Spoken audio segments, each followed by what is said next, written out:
ஒரு குட்டி ஸ்டோரி கேட்டுக்கிட்டே நம்ம ஆனியன் தொக்கு பண்ணலாமா? ஒரு ஊரில் தாரான ஒரு பொண்ணு இருந்தா. அவளுக்கு அவங்க ஊரில் கண்டக்ட் பண்ணுற ரன்னிங் ரேஸில் பார்ட்டிசிபேட் பண்ணணும்னு ரொம்ப ஆசை.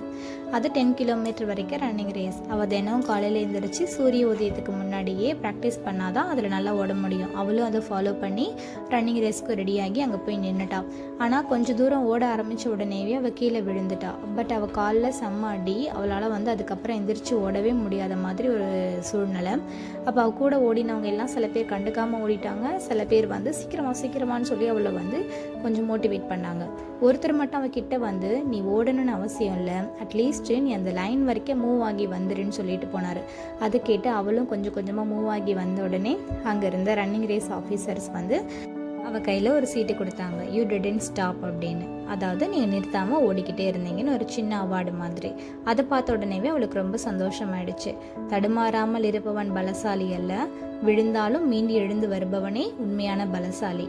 இந்த ஸ்டோரி உங்களுக்கு பிடிச்சிருந்ததுன்னா ஒரு லைக் பண்ணுங்கள். அண்ட் ஆனியன் தொக்கு எப்படி இருக்குன்னு செஞ்சு பார்த்துட்டு கமெண்ட் பண்ணுங்கள். என்னோடய சேனலுக்கு சப்ஸ்கிரைப் பண்ணுங்கள். தேங்க்யூ.